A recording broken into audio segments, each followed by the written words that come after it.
पालकमंत्रीपद तुम्हाला मिळालेलं आहे. तिथे चर्चा अशी की मोहिते पाटलांना चेकमेट देण्यासाठी तुम्हाला ती संधी मिळाली. आता या आजच्या आढावा बैठकीचा विषय आहे का? पॉलिटिकल क्वेश्चन असा आहे की मला भाग्यवान समजतो.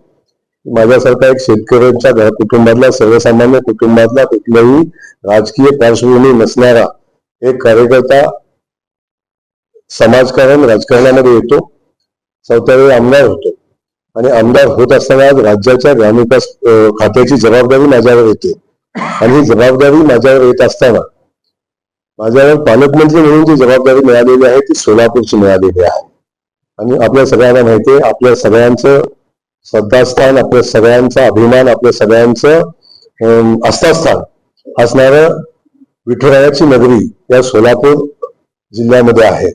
आणि या पालखीचं नियोजन, पालखी सोहळा, विठ्ठलाच्या देवस्थानचा विकास, अक्कलकोट असेल, आपला पंढरपूर असेल, किंबहुना उस्मानाबाद लागून येतं,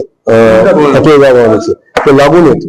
पण हे सगळ्या या भूमीचा पालकमंत्री म्हणून काम करण्याची संधी मिळणं हे माझ्यासाठी भाग्याचं आहे. आणि मी नक्की सांगेन की ही जबाबदारी माझ्यावर आलेली आहे. ती जबाबदारी इमाने एकदाने पाडेन. कुणाला साठी किंबहुना कुणाच्या बंदोबस्तासाठी माझी निवड झाली याच्यापेक्षा या भागाचा सेवा करण्यासाठी माझी निवड झालेली आहे. आणि जे चांगलं काम करतायत त्यांच्या पाठीशी पक्षाच्या पलीकडे राहून राहील. म्हणजे चुकीचं काम करतायत, जे चुकीचं चाललंय ते थांबवण्याचा पक्षाच्या पलीकडे जाऊन प्रयत्न करेल.